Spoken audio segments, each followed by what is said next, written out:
আসসালামু আলাইকুম প্রিয় ভোলাবাসী। ভোলাবাসীর প্রাণের দাবি ভোলা বরিশাল সেতু নিয়ে অনেক আন্দোলন এবং সংগ্রাম চলছে।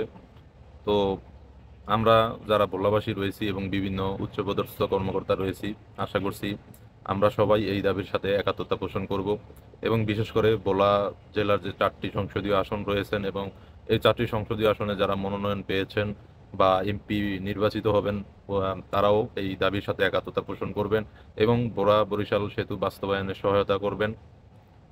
ভোলাতে রয়েছে প্রচুর পরিমাণে গ্যাস গ্যাসের খনি।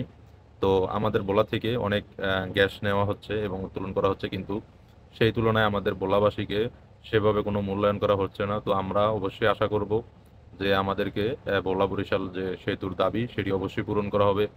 কেননা ভোলা একটি বিচ্ছিন্ন দ্বীপ। এখানে ভোলাতে সাধারণত কোনো একটা জরুরি অবস্থায় বা যোগাযোগের ব্যবস্থা, কেউ হঠাৎ অসুস্থ হলে তাকে ঢাকা আনার জন্য অনেক সমস্যা হয়, ইমার্জেন্সিভাবে যোগাযোগ অসম্ভব। যেমন দুর্যোগপূর্ণ আবহাওয়াতে বিশেষ করে যোগাযোগের খুবই একটা সমস্যা হয়। তো এই জন্য আশা করছি ভোলা বরিশাল সেতু অবশ্যই বাস্তবায়ন হবে এবং ভোলার সকল বিশিষ্ট ব্যক্তিজন এই ভোলা বরিশাল সেতুর দাবির সাথে একাত্মতা পোষণ করবেন। সবাইকে ভোলা বরিশাল সেতুর দাবিতে আওয়াজ তোলার জন্য বিশেষভাবে অনুরোধ করছি। আল্লাহ হাফিজ।